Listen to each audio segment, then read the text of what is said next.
Então, pessoal, iremos agora, após discutirmos sobre as características da radiação eletromagnética, falar sobre o espectro de hidrogênio. Bom, imaginemos a situação onde nós iremos ter aqui o gás de hidrogênio, uma descarga em tubo, onde nós, por exemplo, passe uma corrente elétrica passa-se uma corrente elétrica num tubo, por exemplo, num cubo ou num cilindro contendo gás elementar, no caso do hidrogênio.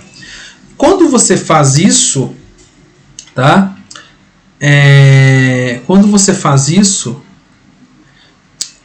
e passa essa luz que vai ser refletida num prisma, você vai ter então um desdobramento de várias raias. Essas raias a gente vai ver que elas têm características específicas de comprimento de onda e frequência. Então é como se fosse uma fotografia. Você pega daqueles filmes fotográficos antigos, que alguns talvez nem nunca tenham visto, e você consegue então gravar, como se fosse uma impressão digital. Isso é chamado de espectrometria atômica, por exemplo.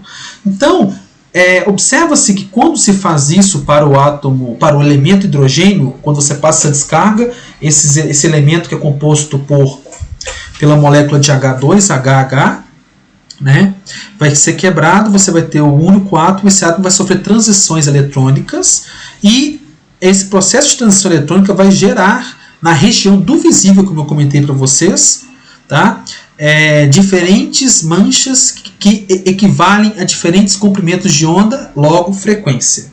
Lembrando, novamente, que sabendo a velocidade da luz, sabendo o comprimento de onda, né, nós temos a frequência. Tá? Então, se eu sei duas variáveis, eu consigo encontrar por essa expressão simples a terceira. Bom, então, quando a gente faz esse mesmo procedimento somente com a luz, ou seja, passando ela por um prisma sem colocar um gás elementar, no caso o gás do elemento hidrogênio, que é o H2, que está presente, por exemplo, nas estrelas e em menor quantidade na nossa atmosfera, quando a gente usa só a luz, a gente vai ter as cores do arco-íris. Mais à direita nós temos a região do ultravioleta e mais à esquerda seria a região do infravermelho. Porém, essa a gente não vê, né? A luz branca ela só tem a radiação na região do visível. Então, então a luz resultante da excitação de átomos de hidrogênio, ela vai dar essa impressão digital. Tá? Nós vamos ter então duas regiões muito importantes. A região do ultravioleta, que também é importante para transições eletrônicas, além do infravermelho, além do visível, e a região do visível. Okay? O infravermelho a gente não vê. Então, nessa região toda aqui, nós vamos ter então uma coisa chamada de série de Balmer, que são regiões dentro do visível, tá? De comprimento de onda, e a série de Lyman, e que está em regiões de maiores frequências ou menores comprimento de onda, como vocês podem ver aqui. A região de Balmer nós temos da ordem aí de por exemplo, 600 a 400 nanômetros, ao passo que a série de Lyman o comprimento de onda é menor, logo a frequência é maior, e nós então estamos, por exemplo, com relação ao visível, na região do ultravioleta. Logo, os cientistas na época, ainda talvez no século XIX, tentaram, isso foi antes do primeiro modelo atômico inclusive, eles não sabiam que isso era decorrente, essas raias eram decorrentes nesse estudo de óptica dentro da área da física, eles não sabiam que essas raias eram referentes a transições eletrônicas, mas eles queriam entender os padrões dessas raias. Será que a gente consegue encontrar um padrão matemático? Então, o primeiro, ou um dos que trabalharam que trabalhou com isso foi o professor de matemática de colégio, o Dr. Johann Balmer, ok? E ele propôs uma série. Tá? E essa série ela se reflete, por exemplo, na estimativa da frequência da radiação e R, onde R é uma constante chamada de constante Rydberg, que apresenta esse valor aqui, onde N1 e N2 seriam números inteiros. Então, você colocando números inteiros de 1 e 2 aqui, né, você consegue, usando essa constante Rydberg, você consegue estimar a frequência, né, ou a expressão para o comprimento de onda seria esta daqui. Então, com essas duas expressões, uma para o comprimento de onda, você tem a frequência. Então, você consegue, por estas expressões puramente matemáticas, sem até mesmo interpretações físicas ou químicas na época, descrever esses espectros, ok? Ou essas raias, como a gente vai ver nesse exemplo aqui, tá? Então, vamos lá. Então, antes de darmos um exemplo, olha para vocês verem. Então, nós temos duas séries. A de Balmer, ela vai ser característica quando nós tivermos o valor de N1, ou seja, que é o valor inteiro inicial igual a 2, e o valor de N2, valores de 3 para cima. Essa é a série de Balmer. A série de Lyman, por outro lado, é aquela onde nós temos o valor inicial do Ni1 inicial aqui igual a 1, e o N2 de 2, 3, assim por diante. Então, a única diferença que, na verdade, ocorre em termos matemáticos da série de Lyman e da série de Balmer é que a série de Balmer, ela começa, o N1 aqui, ou inicial, né, começa em 2, e o 2 vai de 3 o N2 vai de 3 a 4, 5 e assim por diante. E o Lyman começa em 1, ok? E a gente vai ver como que isso está relacionado com o modelo de hidrogênio do átomo. Então, um exercício. Calcule o comprimento de onda da radiação emitida pelo átomo de hidrogênio para Ni igual a 2 e N2 igual a 3. Identifique as linhas espectrais. Ok? Então, vamos lá. Vamos lá. Bom, vamos resolver esse exercício. Deixa eu ver. Solução. Nós temos primeiro, né, a equação, nós temos que usar essa equação, né? Vamos simplesmente substituir aqui, né, esses valores na fórmula. O N1 igual a 2 e o N2 igual a 3, que seria a série de Balmer, já adiantando aí um spoiler. Então vamos lá. Então F vai ser igual a R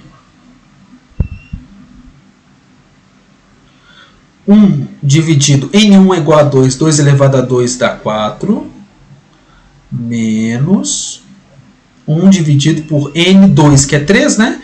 3 elevado a 2 dá 9. Ok? Então, isso implica que nós teremos F igual a R, vai ser igual então a 9 menos 4 dividido por 36, e isso vai ser igual a R vezes 5 dividido por 36. Ok? Então, fazendo as contas aqui, jogando o valor de R, nós vamos encontrar o valor da frequência. Então, mas antes disso, a gente pode, na verdade, então, pede no enunciado do exercício para calcular o comprimento de onda. Então, a gente já tem a frequência. Então, a frequência é o quê? A frequência ela é igual, né, a R vezes 5 por 36. Depois a gente pode jogar os números para obter o valor final. Então, o comprimento de onda, lembrando da expressão C, que é igual a lambda vezes F. Então, colocando em evidência aqui o comprimento de onda, nós teremos o que? C sobre F. Ok? Então, vejam bem. Continuando, o comprimento de onda, ele vai ser C, né? Que é 3 vezes 10 elevado a 8 metros por segundo, que é a velocidade da luz. Isso vai ser dado para vocês na avaliação, dividido por pela frequência, que é R vezes 5 dividido por 36. Isso, então, será igual, né, a 3 vezes 10 elevado a 8 metros por segundo vezes 36 dividido por 5R. Ok? Então, fazendo essa conta aqui, nós teremos o valor, então, né? Deixa eu ver aqui. Esse valor final vai ser igual a 6,57 vezes 10 elevado a menos 7 metros. Ou, em outras palavras, né, convertendo em nanômetros, né, nano é igual a 10 elevado a menos 9. Nano é 10 a menos 9. Então, isso seria, esse comprimento de onda seria, então, jogando duas casas para a direita, ficaria 10 elevado a menos 9, seria, então, 657 nanômetros.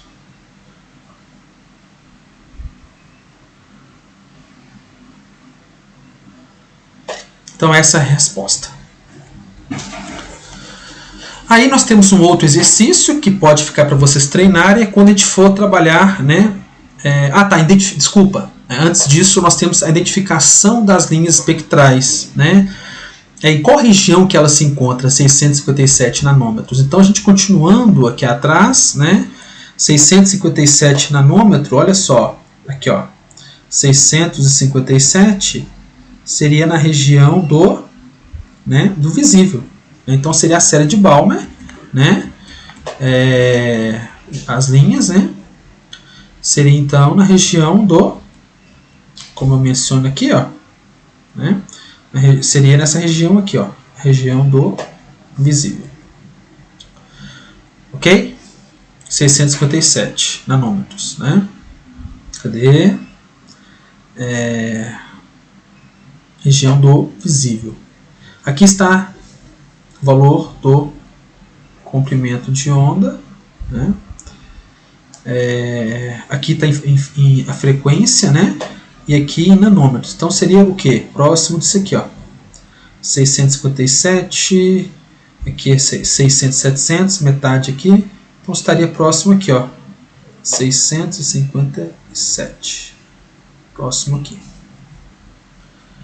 Região do visível. Bom, falaremos agora